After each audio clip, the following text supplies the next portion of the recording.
충격적인 일이 벌어졌습니다. 세계 5위의 자동차 거인이 모두가 탐내던 거대한 시장에서 스스로 빗장을 걸어 잠갔습니다. 지난 10년간 수조 원을 쏟아부어 지은 최첨단 공장은 단 하루아침에 심장이 멎었고 경쟁사들은 그들을 향해 어리석은 패배자라며 비웃었습니다. 하지만 이것은 단순한 경영 실패가 아니었습니다. 대한민국 국가정보원이 경고한 국가 핵심 기술 해외 유출 범죄의 74%는 단 하나의 국가를 향하고 있었습니다. 추정 피해액 수십조 원. 모두가 패배를 확신했던 그 순간 보이지 않는 곳에서는 상상조차 할 수 없는 반격이 시작되고 있었습니다. 도대체 그 거대한 공장 안에서는 무슨 일이 있었던 걸까요? 사연 바로 시작합니다. 영상 시작 전 구독과 좋아요, 불우이웃을 위해 끝까지 시청 부탁드립니다. 저는 CNN 방송국에서 다큐멘터리 감독으로 일하는 조셉입니다. 지난 수십 년간 카메라를 들고 세계 곳곳의 변화를 기록해왔습니다. 하지만 이 이야기만큼 제 가슴을 무겁게 짓눌렀던 것은 없었습니다. 이것은 단순히 한 기업의 흥망성쇠에 관한 기록이 아닙니다. 거대한 용의 턱 밑에서 그의 비늘을 뽑아들고 탈출해야 했던 사람들의 처절한 생존기이며 우리 모두가 마주하게 될 미래의 서막일지도 모릅니다. 모든 것의 시작은 모든 소리가 사라져버린 그날의 충칭에서였습니다. 그날의 공기는 유난히 기름과 쇠가 뒤섞인 냄새로 가득했습니다. 충칭 현대차 공장의 심장부, 조립 라인 바로 옆에 서 있었죠. 거대한 로봇 팔들이 쇳덩이를 들어올리고 수천 개의 부품들이 하나의 생명체처럼 맞물려 돌아가는 소리. 저는 그 거대한 교향곡에 매료되어 셔터를 누르고 있었습니다. 바로 그때였습니다. 모든 소리가 거짓말처럼 뚝 끊겼습니다. 귓가에 남은 것은 거대한 공간을 채우는 침묵과 희미한 공조장치의 소음뿐이었죠. 처음에는 정전인가 싶었습니다. 하지만 비상등조차 켜지지 않았습니다. 멈춰선 컨베이어 벨트 위에는 조립되다 만차체가 흉터처럼 남아있었고 허공을 향해 뻗어있던 로봇팔은 영원히 굳어버린 거인의 팔 같았습니다. 현장의 모든 노동자들이 일제히 하던 일을 멈췄습니다. 서로의 얼굴만 쳐다볼 뿐 누구 하나 선뜻 입을 열지 못했습니다. 그들의 눈빛에는 단순한 의문을 넘어선 마치 발밑이 꺼지는 듯한 원초적인 불안감이 서려 있었습니다. 뭔가 잘못됐다. 그 침묵 속에서 누군가의 목소리가 들리는 듯 했습니다. 아니, 어쩌면 그건 현장의 모두가 함께 느끼는 거대한 공명이었을 겁니다. 불안한 루머들이 안개처럼 피어올랐습니다. 자금난이다, 매각이다, 철수다. 뜬 소문들은 걷잡을 수 없이 퍼져나가며 공장 전체를 잠식했습니다. 저는 본능적으로 카메라를 다시 들었습니다. 이 정적, 이 불안감이야말로 제가 담아야 할 진짜 이야기의 시작이라는 것을 직감했기 때문입니다. 그때 한 공장 관리자가 제 옆을 스쳐 지나갔습니다. 굳은 표정으로 어딘가로 향하던 관리자는 제 카메라 렌즈를 잠시 바라보더니 마치 혼잣말처럼 을조렸습니다. 그 목소리는 너무나 작아서 하마터면 놓칠 뻔했죠. 오늘이 마지막 일지도 모른다. 그 한마디는 비수처럼 날아와 제 가슴에 박혔습니다. 그건 단순한 예측이 아니었습니다. 오랜 시간 이곳에 모든 것을 바친 사람만이 내뱉을 수 있는 체념 섞인 절망이었죠. 그 관리자의 눈빛을 저는 아직도 잊을 수가 없습니다. 이후 저는 끈질긴 취재 끝에 당시 현대차의 경쟁사였던 도요타의 한 관계자와 연락이 닿았습니다. 그는 익명을 전제로 짧은 말을 건넸습니다. 조롱이 가득 담긴 목소리였죠. 그들은 무모하다. 그 한마디에 모든 것이 담겨 있었습니다. 그들은 이미 알고 있었던 겁니다.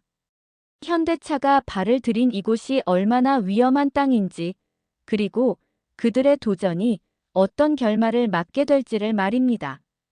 하지만 당시의 저는 그 의미를 전부 이해할 수 없었죠. 며칠 후, 저는 베이징의 한 호텔 기자회견장에 앉아 있었습니다. 수많은 카메라 플래시가 터지는 가운데 현대차의 공식 철수 발표가 있었습니다. 충칭 공장의 그 섬뜩한 정적이 바로 이 차가운 발표를 위한 예고편이었던 겁니다. 그 차가운 발표는 끝이 아니었습니다. 거대한 비극의 서막이자 제가 이 모든 것을 파헤쳐야만 하는 이유가 되었죠. 이제부터 그 5년 전으로 거슬러 올라가 보려 합니다. 조짐은 이미 그때부터 시작되고 있었습니다. 충칭 공장의 침묵이 공식화되기 5년 전, 저는 베이징의 한 허름한 찻집에 앉아 있었습니다. 찻잔의 온기만이 유일한 위안처럼 느껴지는 차가운 공간이었죠. 제 앞에는 베이징 공장 내부 직원이었던 한 남자가 앉아 있었습니다. 그는 주위를 살피며 목소리를 낮췄습니다. 그가 내뱉은 첫 마디는 제 모든 예측을 뒤엎는 것이었습니다. 회사가 우리를 속이고 있습니다. 저는 순간 제 귀를 의심했습니다. 노동자가 회사를 비판하는 것은 흔한 일이지만 그의 눈빛에는 단순한 불만이 아닌 거대한 음모의 한가운데 선자의 공포가 담겨 있었기 때문입니다. 그는 회사가 직원들에게 희망적인 미래를 이야기하는 동안 뒤에서는 전혀 다른 계획을 세우고 있다고 주장했습니다. 처음에는 믿기 어려운 이야기였죠. 하지만 며칠 후 그는 제게 목숨을 걸고 빼돌린 것이라며 두꺼운 서류 뭉치를 건넸습니다. 그것은 2016년부터 2020년까지 작성된 현대차 내부 보고서였습니다. 거기에는 탈중국, 즉 디리스킹이라는 단어가 선명하게 박혀 있었습니다. 단계별 시나리오와 비상계획까지 구체적으로 적시된 그야말로 치밀한 탈출 계획서였습니다. 그제야 저는 깨달았습니다. 충칭의 그날은 갑작스러운 사고가 아니라 아주 오래전부터 계획된 마지막 수순이었던 겁니다. 제보는 여기서 그치지 않았습니다. 합작법인이었던 베이징 기차, 즉 베이치와의 갈등은 이미 임계점을 넘어서고 있었습니다. 베이치 측이 의도적으로 회계 장부를 조작해 현대차의 이익을 빼돌리고 있다는 구체적인 제보가 입수되었습니다. 동시에 중국 당국의 압박도 노골화되고 있었습니다. 갑작스러운 세무조사가 착수되고 현실적으로 지키기 불가능한 수준의 환경규제 기준을 들이밀며 압박했다는 내부 자료도 확인할 수 있었습니다. 당시 중국 시장에 진출했던 다른 외국 기업들은 어땠을까요? 도요타나 르노 같은 경쟁사들은 중국 정부의 눈치를 보며 주저하고 있었습니다. 그들은 어떻게든 이 거대한 시장에 남으려 애썼죠. 하지만 현대차는 달랐습니다. 그들은 손실을 감수하고서라도 빠져나가야 한다고 판단한 겁니다. 모두가 기회의 땅이라고 부를 때 현대차는 그 땅 밑에서 꿈틀거리는 위험을 먼저 감지한 것입니다. 저는 그때 질문을 던지지 않을 수 없었습니다. 그들이 본 위험의 실체는 무엇이었을까? 그리고 현대차는 왜 그토록 과감한 결단을 내렸던 걸까요? 그 답의 일부는 모든 것이 시작되었던 도시 충칭에 있었습니다. 제 낡은 외장 하드에는 먼지 쌓인 다큐멘터리 영상 하나가 있습니다. 10수년 전 현대속도라는 이름으로 충칭의 경제 부흥을 취재했던 기록이죠. 빛바랜 사진 속에는 허허벌판이던 논밭 위로 첫 삽을 뜨는 포클레인의 모습이 담겨 있었습니다. 그 위로 거대한 공장이 세워지고 도시는 마치 잠에서 깨어난 거인처럼 기지개를 켰습니다. 당시 저는 지역 청년들을 인터뷰했습니다. 대도시로 떠났던 그들이 다시 고향으로 돌아오고 있었죠. 한 청년은 환하게 웃으며 제게 말했습니다. 현대 덕분에 고향에 돌아와 가정을 꾸렸어요. 이제 여기서 아이를 낳고 뿌리 내리고 살 겁니다. 그의 목소리에는 미래에 대한 확신과 희망이 가득했습니다. 공장 주변으로는 거대한 상권이 형성되었습니다. 식당과 술집은 밤늦도록 불이 꺼지지 않았고 노동자들의 가족이 살 아파트 단지가 우후적순 들어섰습니다. 현대차는 단순한 공장이 아니었습니다. 충칭이라는 도시의 심장이었고 수십만 명의 삶을 지탱하는 거대한 동력이었죠. 그 영상 속의 활기는 지금 보면 마치 신기루 같습니다. 철수가 결정된 직후 저는 특별 허가를 받아 텅 빈 공장 내부를 독점 취재할 수 있었습니다. 한때 수천 명의 함성으로 가득 찼던 공간은 이제 제 발소리만이 공허하게 울릴 뿐이었습니다. 멈춰버린 조립 라인 위에는 먼지가 하얗게 내려앉아 있었고 생기를 잃은 로봇 팔들은 기괴한 조형물처럼 보였습니다. 공장 입구에 서 있던 현대자동차 간판은 한쪽이 떨어져 나가 위태롭게 흔들리고 있었죠. 그 모습은 마치 도시의 몰락을 상징하는 듯 했습니다. 공장 밖의 상황은 더욱 처참했습니다. 현대차만 믿고 수십억을 투자했던 협력업체 사장들은 하루아침에 파산 위기에 내몰렸습니다. 한 사장은 제 카메라 앞에서 분노를 터뜨리다 끝내 무너져 내렸습니다. 우리는 어쩌란 말입니까? 우리 인생은 이제 어디로 가야 합니까? 주민들의 삶도 송두리째 흔들렸습니다. 현대차 직원들이 떠나자 식당은 문을 닫았고 원룸은 텅 비었으며 아이들의 웃음소리로 가득했던 놀이터는 적막감만 감돌았습니다. 한때 희망의 상징이었던 기업의 철수가 한 도시의 영혼을 어떻게 파괴하는지 저는 그 참혹한 현장을 낱낱이 기록해야만 했습니다. 충칭의 붕괴가 오롯이 기업의 결정 때문만이었을까요? 아니었습니다. 그 이면에는 훨씬 더 거대하고 조직적인 힘이 작용하고 있었습니다. 시계추를 2017년으로 되돌려 보겠습니다. 한반도의 사드 배치가 결정되자 중국 대륙은 들끓었습니다. 저는 당시의 관제 데모 현장에서 기이한 점을 발견했습니다. 시위대가 들고 있는 불매운동 포스터의 디자인과 문구가 놀라울 정도로 통일되어 있었던 겁니다. 마치 누군가 미리 만들어 배포한 것처럼 말이죠. 저는 수소문 끝에 당시 불매운동에 강제로 동참해야 했던 한 유통 대리점 대표를 만날 수 있었습니다. 그는 인터뷰 내내 눈물을 멈추지 못했습니다. 우리도 어쩔 수 없었어요. 매장 앞에 와서 장사를 못하게 막고 불을 지르겠다고 협박하는데 버틸 수가 있나요? 살기 위해서 시키는 대로 할 수밖에 없었습니다. 그의 증언은 불매운동이 순수한 애국심의 발로가 아닌 치밀하게 조직된 폭력이었음을 시사했습니다. 여론 조작도 동시에 이루어졌습니다. 현대차의 불리한 내용으로 교묘하게 편집된 가짜 뉴스 클립들이 소셜미디어를 통해 바이러스처럼 퍼져나갔습니다. 한국차가 급발진 사고를 일으켰다. 에어백이 터지지 않았다는 식의 자극적인 내용들이었죠. 저는 그 배후를 추적했고 특정 여론 조작 업체가 정부, 기관으로부터 자금을 지원받은 정황을 포착할 수 있었습니다. 결정적인 증거는 내부 소스를 통해 입수한 한 지방정부의 공문이었습니다.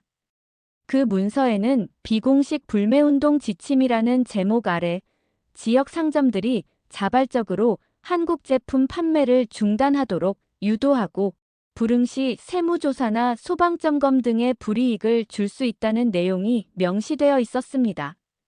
이것은 명백한 국가 주도의 경제 보복이었습니다. 아이러니하게도 같은 시기 현대차는 동남아시아 시장에서 폭발적으로 성장하고 있었습니다. 베트남과 인도네시아에서 현대차는 프리미엄 브랜드로 인정받으며 최고의 명성을 누리고 있었죠. 이는 중국에서의 부진이 제품의 문제가 아닌 정치적 문제였음을 명백히 보여주는 증거였습니다. 중국은 그렇게 자신들의 힘을 과시하며 한 기업을 벼랑 끝으로 몰아가고 있었습니다. 정치적 압박이 외부의 공격이었다면 내부에서는 더 교묘하고 악랄한 배신이 진행되고 있었습니다. 제 손에는 합작사였던 베이징 기차, 즉 베이치 고위 임원들의 내부 회의 녹취 파일이 들려 있었습니다. 핵심 기술만 남기고 껍데기는 버려라. 시간은 우리 편이다. 한 임원의 목소리는 냉정하고 단호했습니다. 그들에게 현대차는 동맹이 아닌 단물을 빨아먹고 버릴 사냥감에 불과했던 겁니다. 그들의 목표는 명확했습니다. 합작 관계를 유지하는 동안 파워트레인, 전기차, 배터리, 자율주행 같은 핵심 기술들을 최대한 흡수하고 기술 이전이 완료되면 현대차를 껍데기만 남겨 내쫓는다는 시나리오였죠. 저는 이 녹취 파일을 들으며 온몸에 소름이 돋았습니다. 이것은 단순한 비즈니스 경쟁이 아니었습니다. 처음부터 모든 것을 빼앗기 위해 계획된 약탈이었습니다.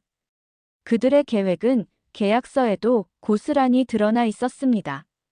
저는 어렵게 입수한 합작 계약서 원문을 변호사들과 함께 분석했습니다. 곳곳에 현대차에 일방적으로 불리한 독소 조항들이 숨겨져 있었습니다. 특히 기술 이전 관련 조항은 매우 불평등하게 작성되어 사실상 현대차가 모든 기술을 공유할 수밖에 없는 구조였습니다. 한 한국인 엔지니어는 제게 충격적인 증언을 들려주었습니다. 야심한 밤, 베이치 소속의 한 중국인 직원이 보안구역에 몰래 침입해 설계도를 카메라로 촬영하려는 장면을 직접 목격했다는 겁니다. 그는 즉시 그 직원을 제지했지만 회사는 양사 간의 관계 악화를 우려해 이 사건을 조용히 덮으려 했다고 했습니다. 결국 기술 유출을 시도하다 체포된 한 베이치 관계자는 모든 것을 실토했습니다. 우리는 처음부터 모든 걸 가져갈 생각이었다. 위에서 그렇게 지시했다. 그의 폭로는 이 모든 것이 개인의 일탈이 아닌 조직적인 범죄였음을 확인시켜 주었습니다. 이 사실을 보고받은 한국 본사는 발칵 뒤집혔습니다. 전 직원을 대상으로 기술자료 외부 접촉 금지라는 초유의 기밀 봉쇄령이 내려졌습니다. 하지만 이미 2개 곳곳에 구멍이 뚫린 뒤였습니다. 동맹의 가면을 쓴 착취는 그렇게 집요하고 은밀하게 현대차의 심장을 갉아먹고 있었습니다. 베이치의 배신이 전부가 아니었습니다. 그 배후에는 훨씬 더 거대하고 무서운 그림자가 도사리고 있었습니다. 기술 도둑은 한 명이 아니었던 겁니다. 저는 베이징에서 활동하는 한 화이트 해커의 도움을 받아 현대차를 공격했던 해킹의 근원지를 추적했습니다. 놀랍게도 IP 주소의 종착지는 중국 정부 산하의 한 연구기관으로 드러났습니다. 이것은 국가가 직접 기술 탈취에 개입했다는 강력한 증거였습니다. 중국에 파견되었던 한 한국인 엔지니어는 당시의 공포를 생생하게 증언했습니다. 매일 누군가 제 숙소를 뒤지는 느낌이었습니다. 물건의 위치가 미세하게 바뀌어 있고 노트북은 항상 미지근했죠. 공안에 신고했지만 그들은 귀찮다는 듯 형식적인 조사만 하고 돌아갔습니다. 소용없었어요. 그들은 보호자가 아닌 감시자였던 겁니다. 더 충격적인 사실은 공안이 지역 폭력 조직인 삼합회까지 동원했다는 점입니다. 공안은 직접 나서기 곤란한 일을 삼합회에 하청을 주는 방식으로 기업을 압박하는 일종의 협력 구조를 구축하고 있었습니다. 저는 내부자로부터 입수한 공장 내부 CCTV 영상을 분석하다가 경악을 금치 못했습니다. 삼합회 조직원으로 보이는 인물이 공장 직원으로 위장해 버젓이 출입증을 목에 걸고 핵심 기술이 모여있는 연구동을 배회하는 장면이 포착된 겁니다. 그들은 감시와 협박을 넘어 직접 정보를 빼내기 위해 공장 깊숙이 침투해 있었습니다. 이들의 공조는 상상을 초월했습니다. 어느 날 보안팀이 서버에서 비정상적인 데이터 유출 시도를 감지하고 경보를 작동시켰습니다. 즉시 보안팀장이 출동해 유출을 막았죠. 그런데 잠시 후 공장에 셔터 소리를 내며 들이닥친 것은 지원 병력이 아닌 공안이었습니다. 그리고 그들은 기술 유출을 막은 한국인 보안팀장을 업무 방해 혐의로 연행해 갔습니다. 도둑을 잡으라고 불렀더니 오히려 집주인을 잡아가는 격이었습니다. 정부, 공안, 그리고 삼합회. 이 세 개의 축이 거대한 톱니바퀴처럼 맞물려 돌아가며 현대차의 기술을 노리고 있었습니다. 이것은 더 이상 기업 간의 싸움이 아니었습니다. 국가라는 거대한 조직을 상대로 한 보이지 않는 전쟁이었습니다. 이 거대한 음모 속에서 한국인 직원들은 어떻게 버텨냈을까요? 그들에게는 매뉴얼보다 더 날카로운 무기가 있었습니다. 바로 눈치라고 불리는 한국인 특유의 직감이었죠. 저는 당시 보안팀을 이끌었던 김진우 부장을 만났습니다. 그는 단호하게 말했습니다. 우린 감지했어요. 말로 설명할 수 없는 그 느낌이 왔죠. 이건 정상적인 기업 활동이 아니다. 김진우 부장의 팀은 공식적인 지시가 내려오기 전부터 이미 움직이고 있었습니다. 그는 수시로 개정된 보안 매뉴얼과 긴급 회의 소집 기록들을 제게 보여주었습니다. 중국인 직원과의 불필요한 사적 대화 금지, 회식 자리에서의 기술 관련 대화 원천 차단. 이런 지침들은 본사의 명령이 아니라 현장에서 위험을 감지한 직원들이 스스로 만들어낸 생존 수칙이었습니다. 기술팀은 더욱 과감한 조치를 취했습니다. 외부 인터넷망을 통해 내부 정보가 유출되는 것을 막기 위해 연구소, 서버와 외부 인터넷을 물리적으로 완전히 분리하는 디지털 에어갭 프로젝트를 긴급하게 시행했습니다. 외부와의 소통이 극도로 불편해지는 위험을 감수한 결정이었죠. 그들은 편리함보다 생존을 택한 겁니다. 물론 모든 방어가 성공적이지는 않았습니다. 작은 보안 실패 하나가 치명적인 결과로 이어지기도 했습니다. 한 기술부의 핵심 임원은 자신의 부서에서 발생한 자료 유출 시도의 책임을 지고 자진해서 한국으로 귀국했습니다. 그는 처벌을 피할 수도 있었지만 동료들에게 경각심을 주기 위해 스스로를 희생했다고 합니다. 그가 떠나던 날 동료들은 아무 말 없이 그를 배웅하며 눈물을 흘렸다고 하죠. 위협은 온라인에만 머무르지 않았습니다. 어느 늦은 밤 퇴근하던 한국인 주재원들의 차량을 정체불명의 차들이 가로막는 일이 발생했습니다.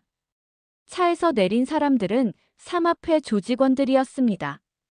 그들은 위협적인 말을 내뱉으며 공포 분위기를 조성했습니다. 다행히 물리적인 충돌은 없었지만 그날 이후 한국 직원들은 절대 혼자 다니지 않았고 그들의 마음속에는 지워지지 않는 공포가 자리 잡았습니다. 그들은 매일 살얼음판을 걷는 심정으로 보이지 않는 적들과 싸우며 하루하루를 버텨내고 있었습니다. 현대차가 충칭 공장 철수를 발표했을 때 세계의 반응은 싸늘했습니다. 특히 일본 언론과 경쟁사들은 노골적인 비웃음을 보냈습니다. 저는 당시 방송되었던 일본의 한 경제 뉴스 영상을 지금도 가지고 있습니다. 한 패널은 현대차의 결정을 성급하고 어리석은 판단이라며 거대한 중국 시장을 스스로 포기하는 자살행위라고 혹평했습니다. 당시 중국에 대규모 투자를 진행하던 도요타의 한 임원은 인터뷰에서 우리는 중국 파트너와 훌륭한 관계를 유지하고 있다며 현대차의 위기 관리 능력을 은근히 깎아내렸죠. 그들에게 현대차의 철수는 패배자의 도망처럼 보였을 겁니다. 하지만 역사는 불과 2년 만에 이 모든 평가를 뒤집어 버렸습니다. 저는 2년 후 폭스바겐이 야심차게 지었던 공장이 결국 매각에 실패해 헐값에 중국 기업으로 넘어가는 현장을 직접 방문했습니다. 한때 최첨단 설비로 가득했던 공장은 텅 빈 채 을씨년스러운 바람만 불고 있었죠. 인근의 다른 산업단지도 상황은 마찬가지였습니다. 기업들이 떠나버린 자리는 유령 도시처럼 변해버렸고 저는 그곳에서 희망을 잃은 사람들의 얼굴을 마주해야 했습니다. 가장 충격적인 장면은 매각조차 하지 못하고 버려진 도요타 공장의 모습이었습니다. 그들이 자랑하던 훌륭한 관계는 온데간데 없고 녹슨 철골과 깨진 유리창만이 처참하게 남아 있었습니다. 불과 몇 년 전 현대차를 조롱하던 그들의 오만함이 부메랑이 되어 돌아온 것입니다. 저는 그 폐허를 담은 보도 영상을 확보할 수 있었습니다. 그제야 시장은 깨닫기 시작했습니다. 현대차의 철수는 패배가 아니라 누구보다 먼저 위험을 감지하고 탈출한 선각자의 결단이었다는 것을 말입니다. 가장 먼저 탈출했다. 이 한 문장이 현대차의 결정을 재평가하는 모든 기사의 헤드라인을 장식하기 시작했습니다. 비웃음은 순식간에 부러움으로 바뀌었습니다. 하지만 그 값비싼 교훈을 얻는 동안 너무나 많은 것들이 파괴된 뒤였습니다. 도둑은 잠시 웃었을지 모르지만 그 웃음의 대가는 선각자뿐만 아니라 그 땅에 남겨진 모든 사람들이 함께 치러야 했습니다. 기업이 떠난 자리에는 무엇이 남을까요? 기술도 자본도 아니었습니다. 오직 상처 입은 사람들만이 덩그러니 남겨졌습니다. 저는 충칭으로 돌아가 그 후의 모습을 기록하기 시작했습니다. 현대차 공장에서 일했던 수많은 노동자들은 대량 실직 사태를 맞았습니다. 그들은 재취업을 위해 노력했지만 현실은 냉혹했습니다. 한 전직 노동자는 제게 이렇게 말했습니다. 현대차에서 일했다는 경력은 이제 자랑이 아니라 족쇄가 됐어요. 다른 공장에서는 우리를 받으려고 하지 않아요. 언제 또 떠날지 모르는 기업에서 일했던 사람들이라고. 그의 목소리는 깊은 절망감에 잠겨 있었습니다. 저는 현대차 직원들이 월급날이면 가족들과 함께 외식을 하던 한 식당을 찾아갔습니다. 그곳은 한때 사람들로 발 디딜 틈이 없었지만 이제는 굳게 문이 닫혀 있었습니다. 저는 식당 주인이 마지막으로 가게를 정리하는 날 그와 동행했습니다. 그는 텅 빈 의자와 테이블을 쓸쓸히 닦으며 말했습니다. 내 청춘을 다 바친 곳인데 사람들이 사라지니 도시도 죽어버리네요. 그의 눈에는 눈물 대신 깊은 공허함이 자리하고 있었습니다. 도시 전체가 무너져 내리고 있었습니다.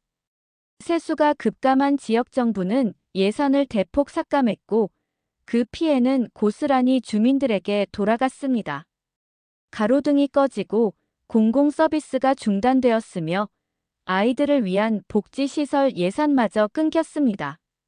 한때 희망을 품고 고향으로 돌아왔던 청년들은 이제 다시 절망을 안고 도시를 떠나고 있었습니다. 저는 짐을 싸던 한 청년에게 마지막으로 물었습니다. 떠나는 심정이 어떠세요? 그는 잠시 하늘을 보더니 낮은 목소리로 대답했습니다. 한국 기업이 우리에게 희망이었는데 이제 여기엔 절망뿐이에요. 그런데 취재 과정에서 저는 뜻밖의 목소리들을 듣게 되었습니다. 일부 주민들 사이에서 흘러나오는 후회와 원망 섞인 말이었습니다. 우리가 그들을 내쫓은 게 아니다. 우리가 더 잘했어야 했다. 그들의 말 속에는 복잡한 심경이 담겨 있었습니다. 거대한 흐름에 휩쓸려 내뱉었던 반한 감정과 불매운동이 결국 자신들의 삶을 파괴하는 칼날이 되어 돌아왔음을 뒤늦게 깨달은 것입니다. 하지만 그들의 후회는 사라진 일자리를, 떠나버린 사람들을 되돌릴 수 없었습니다. 충칭의 비극은 그곳만의 이야기가 아니었습니다. 저는 카메라를 들고 중국의 다른 도시들로 향했습니다. LG와 삼성이 차례로 철수한 상하이와 광저우 인근의 공단 지역. 그곳 역시 거대한 유령 도시로 변해 있었습니다. 저는 드론을 띄워 그 풍경을 하늘에서 담았습니다. 끝없이 펼쳐진 거대한 공장지대가 마치 거인의 묘지처럼 보였습니다. 한때 세계의 공장이라 불리던 곳의 심장이 멎어버린 겁니다. 그 공허한 풍경은 중국이 맞이할 미래에 대한 불길한 예고편처럼 느껴졌습니다. 이 거대한 탈출 행렬의 반대편에는 새로운 기회의 땅이 떠오르고 있었습니다. 저는 대체 생산기지로 급부상한 베트남과 인도네시아의 현대차 공장을 찾아갔습니다. 그곳의 풍경은 중국과는 정반대였습니다. 공장은 활기차게 돌아가고 있었고 현지 직원들의 얼굴에는 자부심과 희망이 넘쳤습니다. 그들은 안정적인 일자리와 공정한 대우 속에서 기술을 배우고 성장하고 있었습니다. 현대차는 중국에서의 쓰라린 경험을 교훈 삼아 단순한 생산기지가 아닌 현지 사회와 함께 성장하는 파트너십 모델을 구축하고 있었습니다. 그 성공 사례는 중국의 폐쇄적인 정책이 얼마나 시대착오적인지를 명확하게 보여주었습니다. 저는 이 모든 과정을 지켜본 현대차 글로벌 전략 담당자와 익명의 심층 인터뷰를 가질 수 있었습니다. 그는 지난 수년간의 기록을 복기하며 차분하지만 단호한 어조로 결론을 내렸습니다. 중국은 더 이상 기회의 땅이 아닙니다. 예측 불가능한 거대한 리스크일 뿐입니다. 우리는 그 리스크를 관리하는 대신 리스크 자체를 제거하는 쪽을 택한 겁니다. 그의 말은 지난 수년간 제가 취재해온 모든 파편들을 하나로 꿰는 핵심이었습니다. 한때 세계의 자본과 기술을 블랙홀처럼 빨아들였던 거대한 용은 이제 스스로를 고립시키는 성벽을 쌓아 올리고 있었습니다. 그 성벽 안에서 기회는 사라지고 예측 불가능한 위험만이 자라나고 있었던 것입니다. 중국을 떠난 한국 기업의 빈자리는 누가 채웠을까요? 놀랍게도 그 자리를 채운 것은 한국의 가면을 쓴 중국 브랜드들이었습니다. 저는 상하이의 번화가에 있는 미니소 매장을 취재했습니다. 언뜻 보면 일본의 유명 생활용품점처럼 보이지만 미니소는 명백한 중국 기업입니다. 하지만 그들은 노골적으로 일본 브랜드인 척 혹은 한국 브랜드인 척하는 위장 마케팅으로 소비자를 현혹하고 있었습니다. 이런 현상은 더욱 교묘한 방식으로 진화하고 있었습니다. 저는 샤오미 광고팀의 내부 자료를 단독으로 입수할 수 있었습니다. 그 안에는 K 프리미엄 이미지를 적극적으로 차용하라는 구체적인 마케팅 지침이 들어 있었습니다.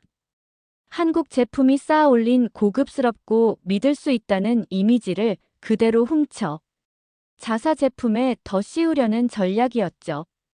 화장품 시장은 더욱 심각했습니다. 한국의 대표적인 럭셔리 브랜드 설화수를 그대로 베낀 위조 K-뷰티 제품들이 동남아 시장까지 버젓이 유통되고 있었습니다. 저는 그 유통 경로를 끈질기게 추적했고 그 배후에 체계적인 위조품 생산 조직이 있다는 것을 밝혀냈습니다. 하지만 이런 가짜 전략은 결국 한계를 드러내기 시작했습니다. 진실을 알게 된 중국과 동남아의 현명한 소비자들 사이에서 불신이 싹트기 시작한 겁니다. 소셜미디어에서는 가짜 K-브랜드를 고발하고 퇴출하자는 캠페인이 벌어졌습니다. 소비자들은 더 이상 겉모습에 속지 않고 브랜드의 진정한 정체성과 가치를 따지기 시작했습니다. 이 모습을 보며 저는 과거 일본 브랜드가 겪었던 위기를 떠올렸습니다. 한때 세계 시장을 지배했던 일본 제품들이 한국과 중국의 도전에 밀려났던 역사. 이제 한국이 그 역사를 그대로 답습하고 있는 것처럼 보였습니다. 남의 것을 베끼는 것을 넘어 남의 정체성까지 훔치려는 이 새로운 도전에 우리는 어떻게 대응해야 할까요? 이 질문은 비단 기업만의 숙제가 아니었습니다. 제가 목격한 중국의 약탈 전략은 사실 새로운 것이 아니었습니다. 그것은 불과 20년 전 일본이 한국과 대만에 당했던 방식을 그대로 그리고 더 잔혹하게 되풀이하는 것에 불과했습니다. 저는 이 가설을 확인하기 위해 일본으로 건너갔습니다. 그리고 하이센스, TCL 같은 중국 기업들이 어떻게 일본의 자존심이었던 가전, 시장을 점령했는지 그 스토리를 취재했습니다. 한때 일본 가정의 거실을 차지했던 것은 소니, 파나소닉, 산요였습니다. 하지만 이제 그 자리에는 중국 브랜드의 로고가 선명하게 박혀 있습니다. 어떻게 이런 일이 가능했을까요? 저는 과거 산요와 파나소닉이 중국 시장에서 철수하는 과정을 추적했습니다. 놀랍게도 당시 일본 언론은 이 문제에 대해 깊이 파고들지 않았습니다. 일종의 침묵의 카르텔이 있었던 겁니다. 한 일본 경제지 기자는 제게 이렇게 털어놓았습니다. 중국 시장의 심기를 건드려서 좋을 게 없다는 분위기가 팽배했습니다. 기업의 광고와 정부의 압력 속에서 비판적인 기사를 쓰는 것은 사실상 불가능했죠. 그들이 침묵하는 사이 기술과 시장은 조용히 넘어가고 있었습니다. 일본 소비자들의 반응은 체념에 가까웠습니다. 한 중년 남성은 저와의 인터뷰에서 씁쓸하게 웃으며 말했습니다. 정신을 차려보니 어느새 중국제가 아니면 살 물건이 없어졌습니다. 선택의 여지가 없어요. 중국 기업들은 기술 격차가 사라졌다는 착시 현상을 만들어냈습니다. 하지만 그 이면에는 정부의 막대한 보조금을 등에 업은 저가 공세 전략이 숨어 있었습니다. 품질과 기술로 경쟁하는 것이 아니라 가격으로 시장 자체를 파괴해버리는 방식이었죠. 일본 기업들은 속수무책으로 무너졌습니다. 저는 이 모든 과정을 지켜본 일본 경제산업성의 한 퇴직 관료를 만났습니다. 그는 백발이 성성한 얼굴로 제 손을 잡으며 간절하게 말했습니다. 우리의 실수를 반복하지 마시오. 자존심 때문에 혹은 단기적인 이익 때문에 진실을 외면하는 순간 모든 것을 잃게 될 겁니다. 그의 충고는 단순한 조언이 아니었습니다. 먼저 미래를 겪은 자가 보내는 처절한 경고였습니다. 한국은 지금 일본이 걸었던 그 길의 입구에 서 있었습니다. 일본의 전철을 밟지 말라는 경고가 무색하게, 기술 유출은 더욱 대담하고 교묘한 방식으로 계속되고 있었습니다.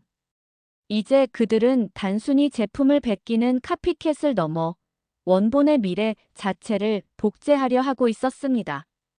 저는 위장 채용이라는 충격적인 수법으로 중국 기업에 넘어간 삼성 OLED 핵심 설계도를 입수해 공개했습니다. 중국 기업은 한국의 위장 연구소를 차리고 높은 연봉을 미끼로 삼성의 핵심 엔지니어들을 채용했습니다. 그리고 그들의 머릿속에 노트북 속에 담긴 기술을 통째로 빼내간 것이죠. 이들의 복제는 상상을 초월했습니다. 저는 매년 라스베이거스에서 열리는 세계 최대 가전 박람회 CES를 찾아갔습니다. 그곳에서 저는 한국 제품과 나란히 전시된 마치 쌍둥이처럼 똑 닮은 중국산 제품들을 수없이 목격했습니다. 로고를 가리면 어느 것이 원본인지 구분하기 힘들 정도였습니다. 심지어 한 중국 경쟁사의 신제품 발표 자료에는 외부에 한 번도 공개된 적 없는 한국 연구소의 실험실, 내부 사진이 버젓이 등장하기도 했습니다. 누군가 내부에서 정보를 빼내지 않고서는 불가능한 일이었습니다. 저는 그 유출 경로를 추적하며 배신과 음모의 흔적들을 발견해야 했습니다. LG화학이 수년간의 연구 끝에 개발한 차세대 배터리 특허 도면이 한국 특허청에 등록되기도 전에 거의 그대로 중국 특허청에 먼저 등록되는 황당한 사건도 있었습니다. 그들은 이제 결과물만이 아니라 아이디어와 과정까지 훔치고 있었습니다. 이 모든 사건의 배후에는 섬뜩한 전략이 있었습니다. 제가 입수한 한 중국 기업의 내부 전략 지침 문건에는 이런 문구가 적혀 있었습니다. 카피캣을 넘어 원본을 삼켜라. 추격자가 아니라 대체자가 되어야 한다. 그들은 더 이상 2등에 만족하지 않았습니다. 원본을 완전히 집어삼켜 시장에서 지워버리고 자신들이 그 자리를 차지하겠다는 명백한 선전포고였습니다. 우리의 미래가 통째로 복제당하고 있었습니다. 속수무책으로 당하고만 있었던 것은 아닙니다. 거대한 약탈에 맞서 한국 기업들은 생존을 위한 처절한 반격을 시작했습니다. 그들의 무기는 단 하나, 누구도 따라올 수 없는 기술 그 자체였습니다.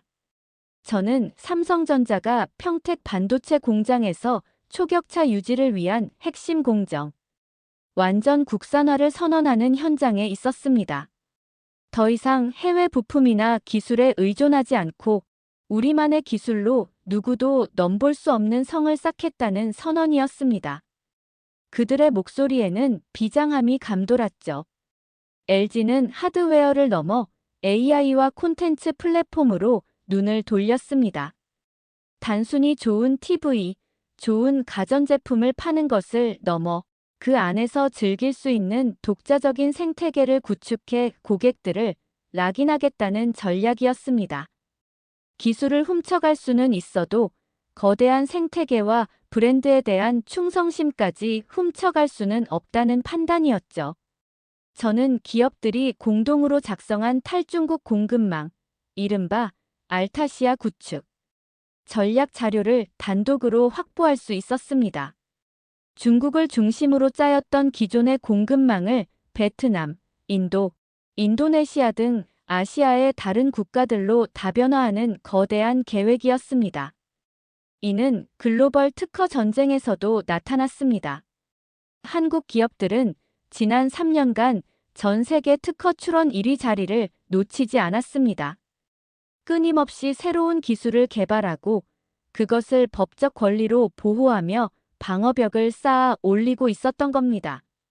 기업 내부의 분위기도 완전히 달라졌습니다. 한 기업 보안팀의 내부 브리핑에 참석할 기회가 있었는데 팀장의 마지막 말이 제 뇌리에 깊이 박혔습니다. 이제 모든 직원이 정보요원이라는 각오로 일해야 합니다. 여러분 한 명 한 명이 우리 기술을 지키는 최전선의 보루입니다. 더 이상 기술은 연구원들만의 것이 아니었습니다. 모든 구성원이 기술 주권을 지켜야 한다는 절박함이 기업 전체에 퍼져나가고 있었습니다. 한국은 이제 기술로 나라를 지키는 보이지 않는 전쟁을 수행하고 있었습니다. 이 보이지 않는 전쟁은 점점 더 그 정점으로 치닫고 있었습니다.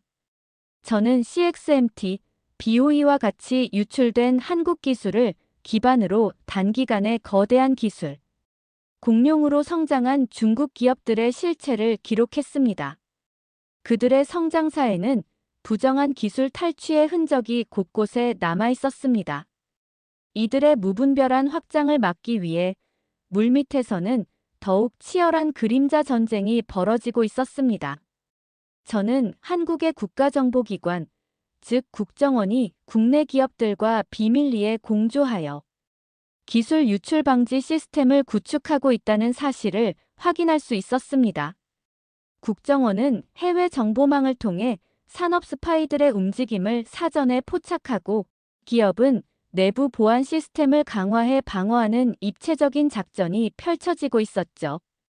최근 국내에서 체포된 한 산업 스파이 사건을 깊이 파고들자 그의 활동 자금 배후에 홍콩을 경유한 삼합회의 검은 돈이 동원된 정황이 포착되었습니다. 이는 단순한 개인의 범죄가 아니라 거대한 범죄 조직과 국가 권력이 연계된 국제적인 스파이 활동임을 보여주는 증거였습니다. 결정적인 한 방은 디스플레이 핵심 기술 유출 사건의 배후를 추적하는 과정에서 터져 나왔습니다. 유출을 주도했던 인물이 중국 정부의 유력 인사와 직접적으로 연결되어 있었다는 통신 기록을 확보한 것입니다. 유출된 기술이 어떤 경로로 중국 정부에 보고되었는지, 그리고 그 대가로 어떤 이익을 얻었는지 명확하게 드러났습니다. 중국 정부가 기술 유출에 직접적으로 개입했다는 부인할 수 없는 증거였죠. 하지만 가장 충격적인 장면은 마지막에 기다리고 있었습니다. 저는 군사 전문가의 도움을 받아 유출된 한국의 최첨단 디스플레이와 센서 기술이 중국의 최신의 스텔스 전투기와 군사 장비에 그대로 탑재되어 실전 배치되는 장면을 포착할 수 있었습니다. 우리가 피땀 흘려 개발한 기술이 우리의 안보를 위협하는 칼날이 되어 돌아온 것입니다. 그림자 전쟁은 더 이상 경제의 영역에 머물러 있지 않았습니다. 그것은 국가의 생존과 직결된 안보 전쟁으로 번지고 있었습니다. 지금까지 제가 들려드린 이야기들이 너무 극적으로 들릴지도 모르겠습니다. 그래서 이제는 차가운 숫자로 이야기하려 합니다. 감정이 배제된 데이터는 때로 그 어떤 증언보다 더 큰 충격을 주기 때문이죠. 저는 관계기관의 협조를 얻어 최근 5년간 국가 핵심 기술이 해외로 유출된 사례 통계 데이터를 확보할 수 있었습니다. 그 숫자는 상상을 초월했습니다. 지난 5년간 적발된 유출 건수만 수백 건에 달했고, 이는 빙산의 일각에 불과하다는 것이 전문가들의 공통된 의견이었습니다. 분야별 피해 추정액을 분석해 보았습니다. 디스플레이 분야가 가장 큰 타격을 입었고, 그 뒤를 이어 배터리, 반도체, 바이오 순이었습니다. 모두 대한민국의 미래를 책임질 핵심 산업들이었죠. 유출 경로를 분석한 리포트는 더욱 씁쓸한 현실을 보여주었습니다. 가장 많은 비중을 차지한 것은 역시 높은 연봉과 직책을 미끼로 한 퇴직 핵심 인력의 유출이었습니다. 그 뒤를 협력사를 통한 유출, 해킹, 그리고 적대적 M&A가 이었습니다. 가장 충격적인 데이터는 바로 이것이었습니다. 기술 유출 범죄를 시도한 국가를 분석한 결과 전체의 74%가 단 하나의 국가, 바로 중국에 집중되어 있었습니다. 이것은 우연이 아니었습니다. 명백한 의도를 가진 국가 차원의 전략이 작동하고 있다는 것을 숫자가 증명하고 있었습니다. 저는 경제 전문가들과 함께 기술 유출로 인한 대한민국의 GDP 간접 손실 추정치를 계산해 보았습니다. 직접적인 피해액을 넘어 기술 격차 축소로 인한 시장 점유율 하락, 일자리 감소, 관련 산업의 붕괴까지 모두 고려한 수치입니다. 그 결과는 놀라웠습니다. 지난 5년간 수십조 원이 증발했다. 우리가 월드컵에 열광하고 드라마에 웃고 우는 평범한 일상을 보내는 동안 나라의 국부가 소리 없이 해외로 빠져나가고 있었던 겁니다. 이 차가운 숫자는 더 이상 이 문제를 외면해서는 안 된다는 강력한 경고였습니다. 수십조 원의 국부가 사라지는 동안 우리의 법은 무엇을 하고 있었을까요? 저는 이 질문에 대한 답을 찾기 위해 법정으로 향했습니다.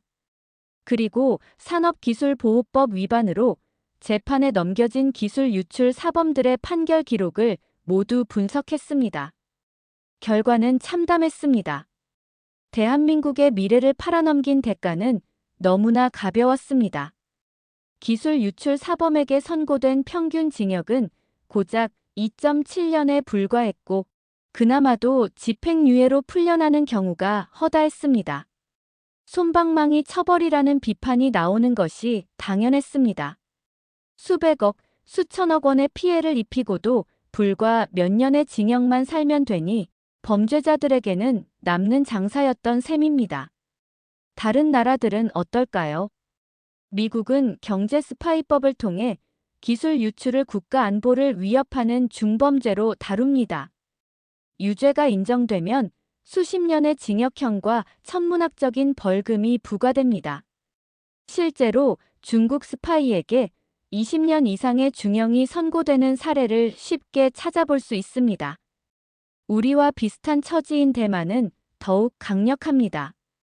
핵심 기술 인력이 해외 경쟁사로 이직하는 것을 법으로 엄격하게 제한하고 이를 어길 시 강력하게 처벌합니다. 기술이 곧 국가의 생명선이라는 인식이 법에 그대로 반영되어 있는 겁니다. 저는 국회에서 열린 법안 개정 청문회의 녹취록을 확보했습니다. 한 여당 의원은 이렇게 절규했습니다. 이래서는 나라의 미래를 통째로 도둑맞습니다. 법이 범죄를 막는 것이 아니라 오히려 조장하고 있는 꼴입니다. 그의 외침은 회의장에 공허하게 울려 퍼졌지만 법 개정은 여전히 지지부진했습니다. 기업들이 아무리 높은 성벽을 쌓아도 성문을 지키는 법이 이렇게 허술해서는 소용이 없습니다. 도둑에게 관대한 나라는 결국 모든 것을 잃게 될 것입니다. 이 단순한 진리를 우리는 언제쯤 깨닫게 될까요? 절망적인 상황 속에서도 변화의 씨앗은 자라나고 있었습니다. 더 이상 당하고만 있지 않겠다는 결연한 의지가 모여 거대한 반격의 서막을 열었습니다. 저는 삼성이 중국 수저우 공장을 완전히 철수한 직후 유럽 폴란드로 날아갔습니다. 그곳의 드넓은 평원 위에서 삼성은 유럽 시장을 공략할 거대한 배터리 공장 투자 계획을 발표했습니다. 그것은 단순히 생산기지를 옮기는 것을 넘어 중국 중심의 공급망에서 완전히 벗어나 새로운 판을 짜겠다는 선언이었습니다. LG에너지솔루션의 행보는 더욱 역동적이었습니다. 저는 북미의 GM, 유럽의 폭스바겐, 그리고 중동의 자원, 부국들을 하나로 잇는 새로운 배터리 동맹을 구축하는 과정을 독점 취재할 수 있었습니다. 그들은 더 이상 혼자 싸우지 않았습니다. 가치를 공유하는 파트너들과 연대하여 거대한 반중국 연합 전선을 형성하고 있었습니다. 저는 인도네시아와 폴란드에 새롭게 세워진 차세대 생산 라인을 직접 방문했습니다. 그곳은 단순한 공장이 아니었습니다. 최첨단 자동화 로봇과 인공지능이 생산의 모든 과정을 관리하는 스마트 팩토리였죠. 한 기술 전략 설계자는 저에게 이렇게 말했습니다. 우리는 더 이상 중국과 인건비로 경쟁하지 않습니다. 그것은 이미 패배한 싸움입니다. 우리는 완전히 다른 차원, 즉 기술 중심의 고부가 가치 전략으로 승부할 겁니다. 그의 눈빛에는 자신감이 넘쳤습니다. 이것은 더 이상 개별 기업의 생존 전략이 아니었습니다. 정부와 기업, 그리고 연구기관이 하나로 뭉쳐 움직이는 팀 코리아의 국가 단위 전략 전환이었습니다. 용의 턱 밑에서 벗어나 이제는 용이 넘볼 수 없는 새로운 하늘에서 날아오르겠다는 담대한 도전. 그 장엄한 반격이 드디어 시작되고 있었습니다. 한국 기업들이 새로운 활로를 개척하는 동안 한때 세계의 공장이었던 중국은 스스로를 고립시키는 길로 들어서고 있었습니다. 저는 글로벌 투자자들의 연간 데이터를 수집하고 분석했습니다. 거기에는 차이나 엑소더스, 즉 중국 탈출 현상이 뚜렷한 숫자로 나타나고 있었습니다. 지난 수년간 중국으로 향하던 막대한 규모의 외국인 직접 투자가 급격히 감소하고 오히려 자본이 썰물처럼 빠져나가고 있었습니다. 국제사회의 시선도 차가워졌습니다. IMF와 WTO는 최신 보고서에서 중국을 예측 불가능한 정책 리스크를 가진 국가로 언급하며 사실상 투자 위험국으로 분류하기 시작했습니다. 현대차에서 일했다는 경력은 이제 자랑이 아니라 족쇄가 됐어요. 다른 공장에서는 우리를 받으려고 하지 않아요.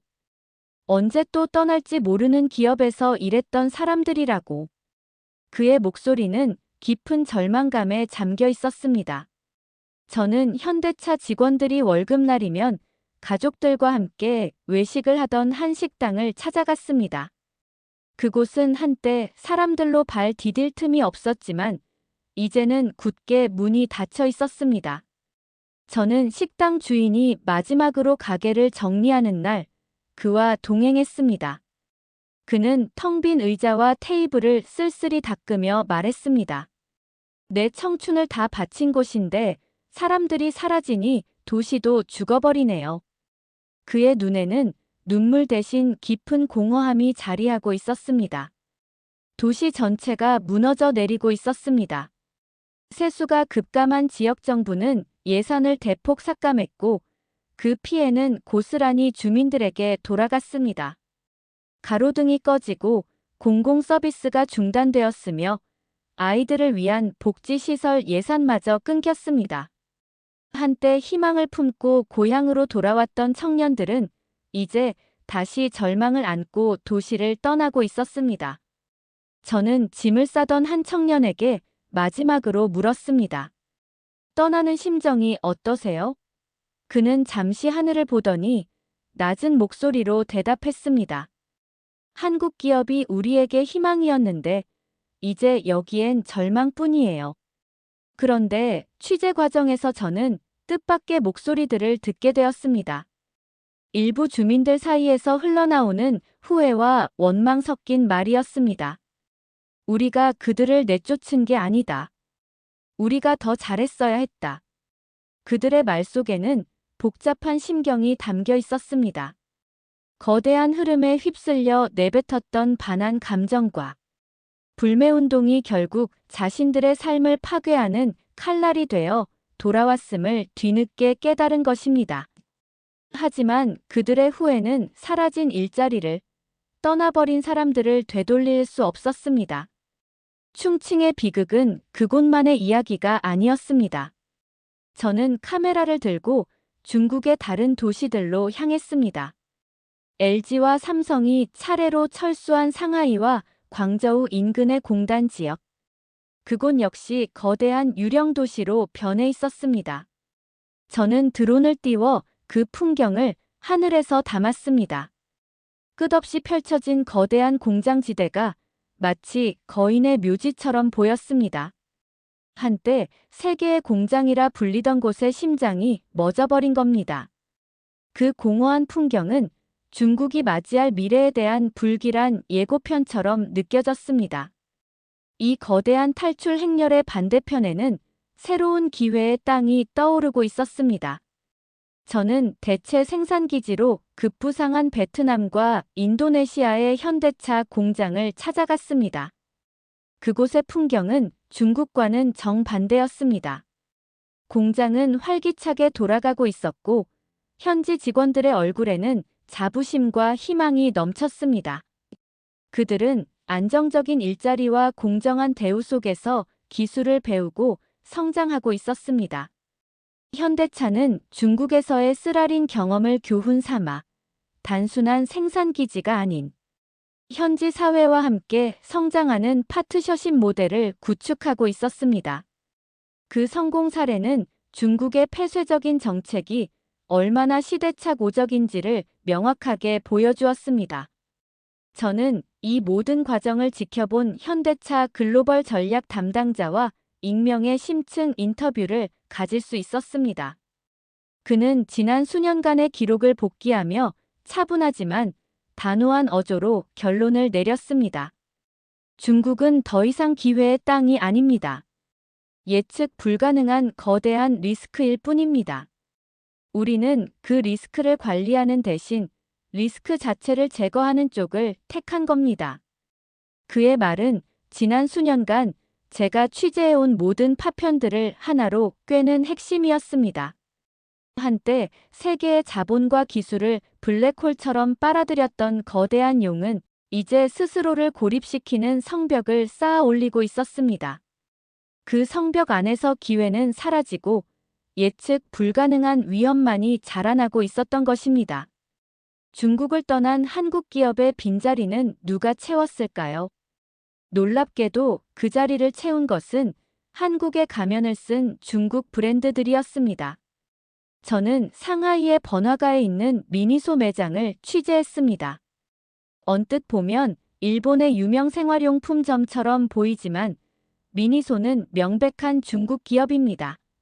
하지만 그들은 노골적으로 일본 브랜드인 척 혹은 한국 브랜드인 척하는 위장 마케팅으로 소비자를 현혹하고 있었습니다. 이런 현상은 더욱 교묘한 방식으로 진화하고 있었습니다. 저는 샤오미 광고팀의 내부 자료를 단독으로 입수할 수 있었습니다. 그 안에는 K 프리미엄 이미지를 적극적으로 차용하라는 구체적인 마케팅 지침이 들어 있었습니다. 한국 제품이 쌓아 올린 고급스럽고 믿을 수 있다는 이미지를 그대로 훔쳐 자사 제품에 더 씌우려는 전략이었죠. 화장품 시장은 더욱 심각했습니다. 한국의 대표적인 럭셔리 브랜드 설화수를 그대로 베낀 위조 K-뷰티 제품들이 동남아 시장까지 버젓이 유통되고 있었습니다. 저는 그 유통 경로를 끈질기게 추적했고 그 배후에 체계적인 위조품 생산 조직이 있다는 것을 밝혀냈습니다. 하지만 이런 가짜 전략은 결국 한계를 드러내기 시작했습니다. 진실을 알게 된 중국과 동남아의 현명한 소비자들 사이에서 불신이 싹트기 시작한 겁니다. 소셜미디어에서는 가짜 K-브랜드를 고발하고 퇴출하자는 캠페인이 벌어졌습니다. 소비자들은 더 이상 겉모습에 속지 않고 브랜드의 진정한 정체성과 가치를 따지기 시작했습니다. 이 모습을 보며 저는 과거 일본 브랜드가 겪었던 위기를 떠올렸습니다. 한때 세계 시장을 지배했던 일본 제품들이 한국과 중국의 도전에 밀려났던 역사. 이제 한국이 그 역사를 그대로 답습하고 있는 것처럼 보였습니다.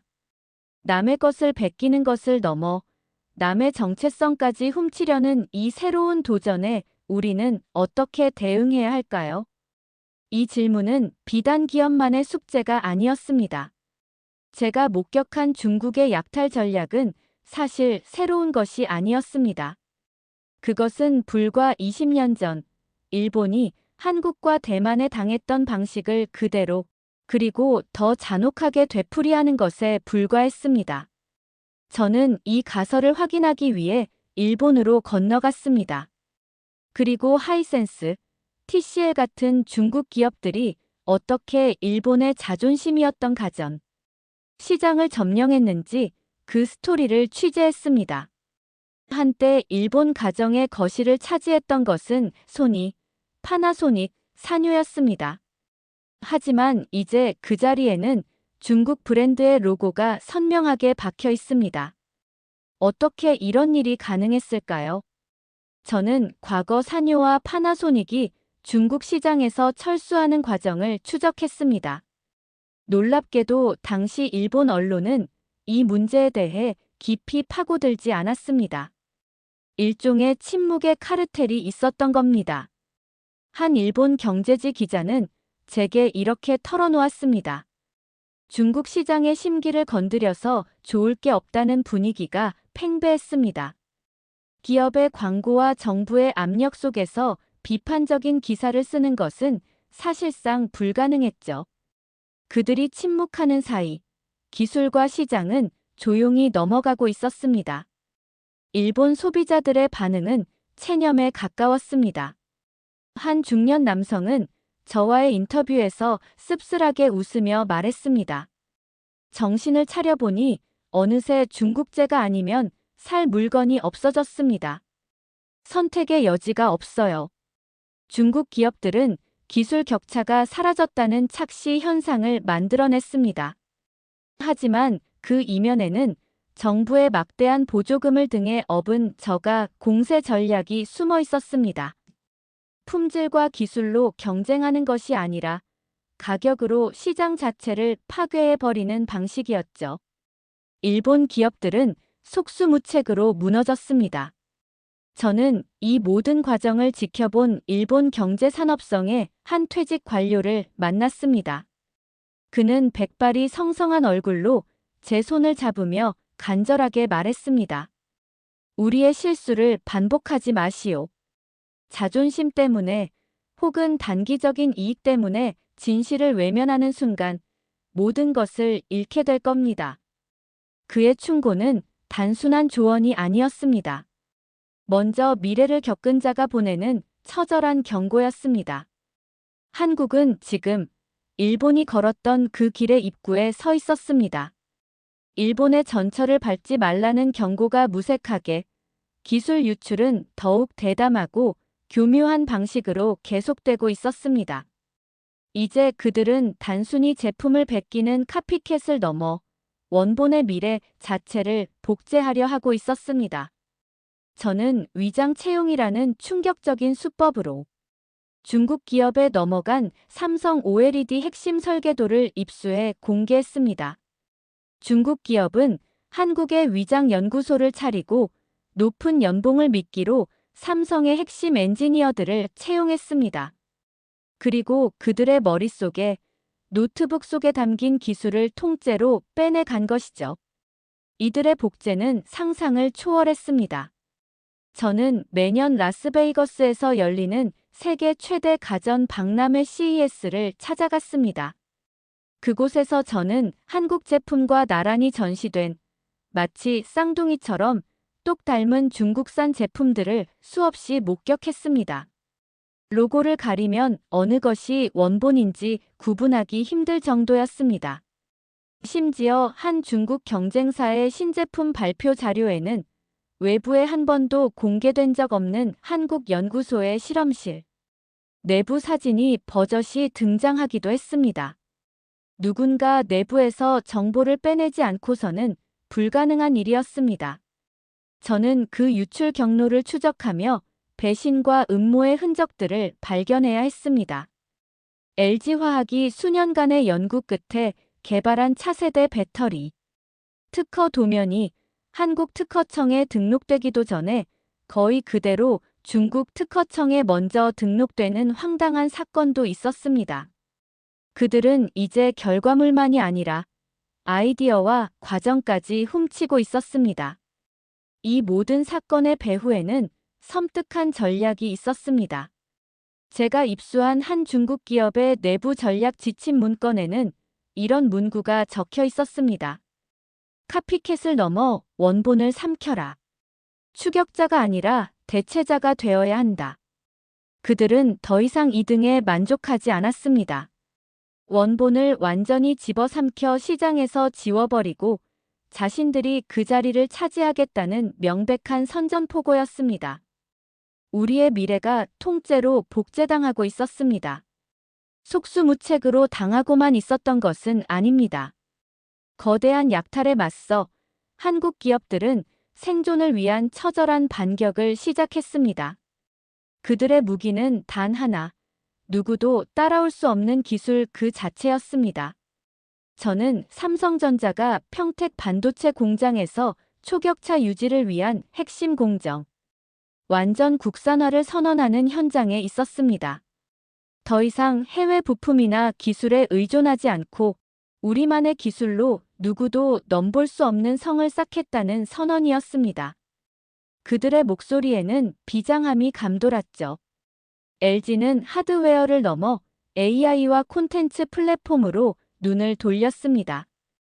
단순히 좋은 TV, 좋은 가전제품을 파는 것을 넘어 그 안에서 즐길 수 있는 독자적인 생태계를 구축해 고객들을 락인하겠다는 전략이었습니다. 기술을 훔쳐갈 수는 있어도 거대한 생태계와 브랜드에 대한 충성심까지 훔쳐갈 수는 없다는 판단이었죠. 저는 기업들이 공동으로 작성한 탈중국 공급망, 이른바 알타시아 구축 전략 자료를 단독으로 확보할 수 있었습니다. 중국을 중심으로 짜였던 기존의 공급망을 베트남, 인도, 인도네시아 등 아시아의 다른 국가들로 다변화하는 거대한 계획이었습니다. 이는 글로벌 특허 전쟁에서도 나타났습니다. 한국 기업들은 지난 3년간 전 세계 특허 출원 1위 자리를 놓치지 않았습니다. 끊임없이 새로운 기술을 개발하고 그것을 법적 권리로 보호하며 방어벽을 쌓아 올리고 있었던 겁니다. 기업 내부의 분위기도 완전히 달라졌습니다. 한 기업 보안팀의 내부 브리핑에 참석할 기회가 있었는데 팀장의 마지막 말이 제 뇌리에 깊이 박혔습니다. 이제 모든 직원이 정보 요원이라는 각오로 일해야 합니다. 여러분 한 명 한 명이 우리 기술을 지키는 최전선의 보루입니다. 더 이상 기술은 연구원들만의 것이 아니었습니다. 모든 구성원이 기술 주권을 지켜야 한다는 절박함이 기업 전체에 퍼져나가고 있었습니다. 한국은 이제 기술로 나라를 지키는 보이지 않는 전쟁을 수행하고 있었습니다. 이 보이지 않는 전쟁은 점점 더 그 정점으로 치닫고 있었습니다.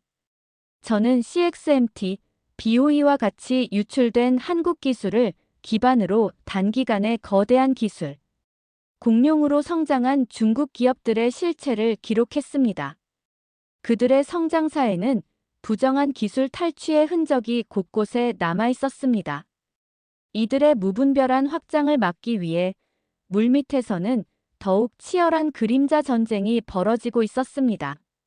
저는 한국의 국가정보기관, 즉 국정원이 국내 기업들과 비밀리에 공조하여 기술 유출 방지 시스템을 구축하고 있다는 사실을 확인할 수 있었습니다. 국정원은 해외 정보망을 통해 산업 스파이들의 움직임을 사전에 포착하고 기업은 내부 보안 시스템을 강화해 방어하는 입체적인 작전이 펼쳐지고 있었죠. 최근 국내에서 체포된 한 산업 스파이 사건을 깊이 파고들자 그의 활동 자금 배후에 홍콩을 경유한 삼합회의 검은 돈이 동원된 정황이 포착되었습니다.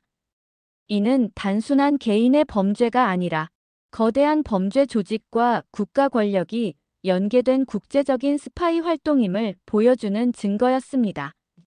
결정적인 한 방은 디스플레이 핵심 기술 유출 사건의 배후를 추적하는 과정에서 터져 나왔습니다. 유출을 주도했던 인물이 중국 정부의 유력 인사와 직접적으로 연결되어 있었다는 통신 기록을 확보한 것입니다. 유출된 기술이 어떤 경로로 중국 정부에 보고되었는지, 그리고 그 대가로 어떤 이익을 얻었는지 명확하게 드러났습니다. 중국 정부가 기술 유출에 직접적으로 개입했다는 부인할 수 없는 증거였죠. 하지만 가장 충격적인 장면은 마지막에 기다리고 있었습니다. 저는 군사 전문가의 도움을 받아 유출된 한국의 최첨단 디스플레이와 센서 기술이 중국의 최신의 스텔스 전투기와 군사 장비에 그대로 탑재되어 실전 배치되는 장면을 포착할 수 있었습니다. 우리가 피땀 흘려 개발한 기술이 우리의 안보를 위협하는 칼날이 되어 돌아온 것입니다. 그림자 전쟁은 더 이상 경제의 영역에 머물러 있지 않았습니다. 그것은 국가의 생존과 직결된 안보 전쟁으로 번지고 있었습니다. 지금까지 제가 들려드린 이야기들이 너무 극적으로 들릴지도 모르겠습니다.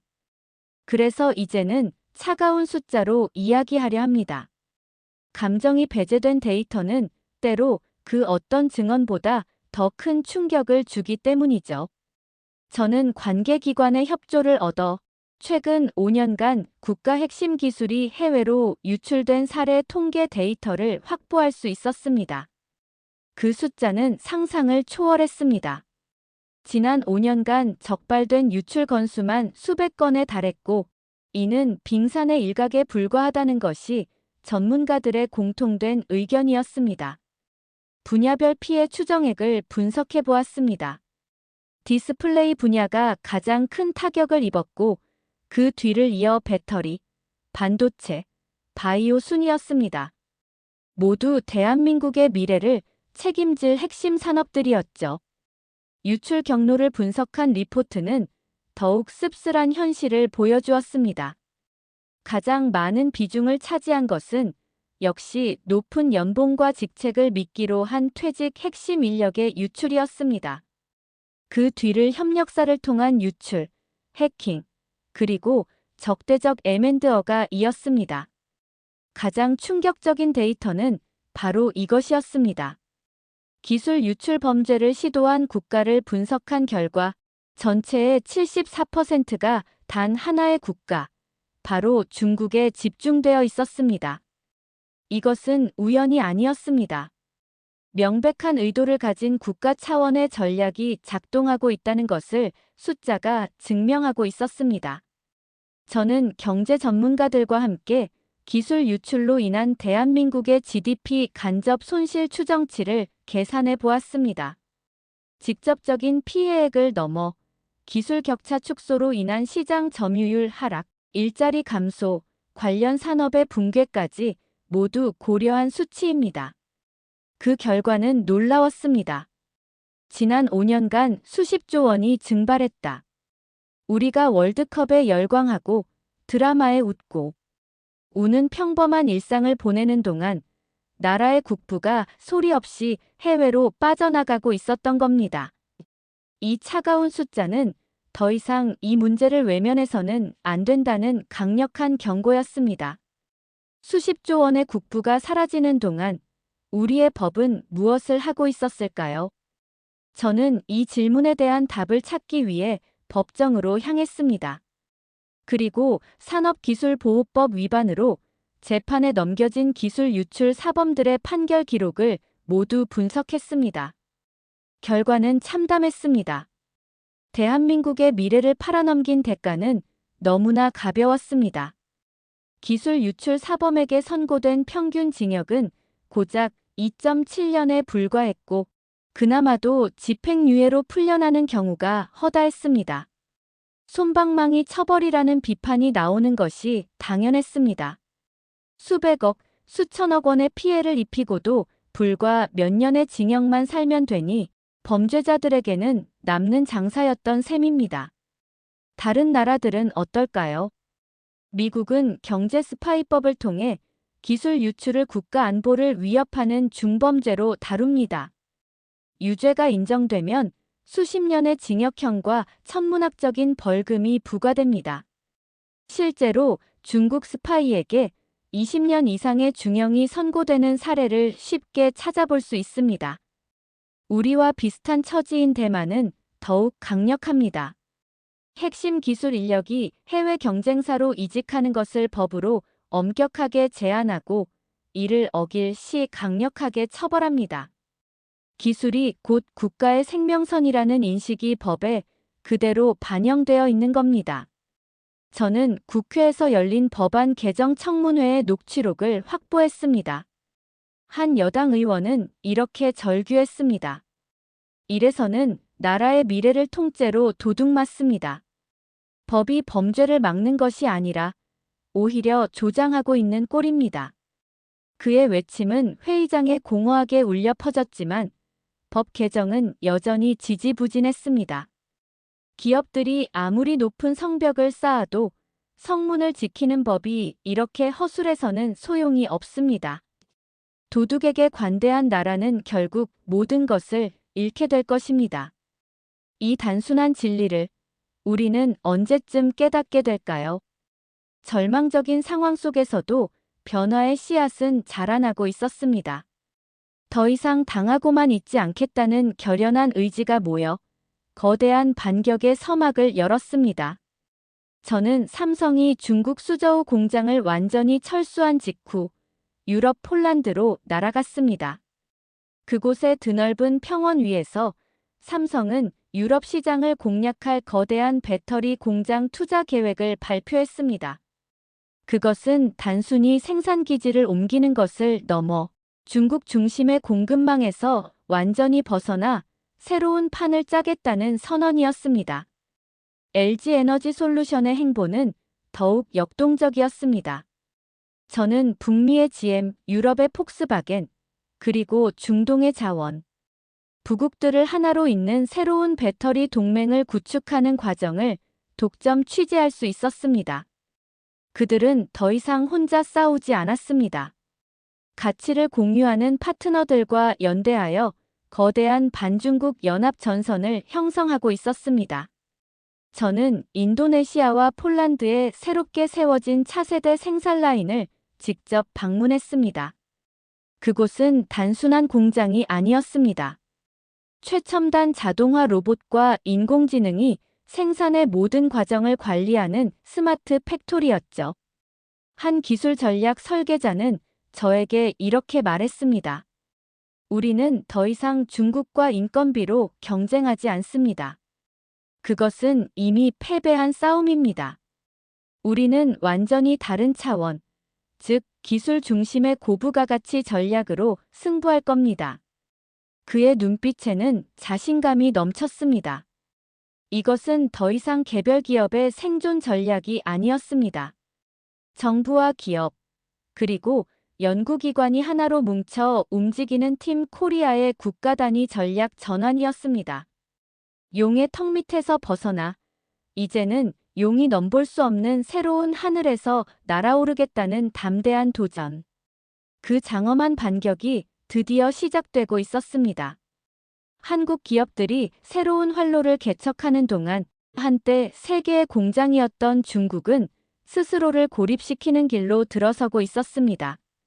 저는 글로벌 투자자들의 연간 데이터를 수집하고 분석했습니다.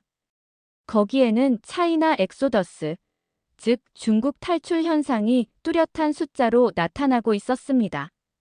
지난 수년간 중국으로 향하던 막대한 규모의 외국인 직접 투자가 급격히 감소하고 오히려 자본이 썰물처럼 빠져나가고 있었습니다. 국제사회의 시선도 차가워졌습니다. IMF와 WTO는 최신 보고서에서 중국을 예측 불가능한 정책 리스크를 가진 국가로 언급하며 사실상 투자 위험국으로 분류하기 시작했습니다.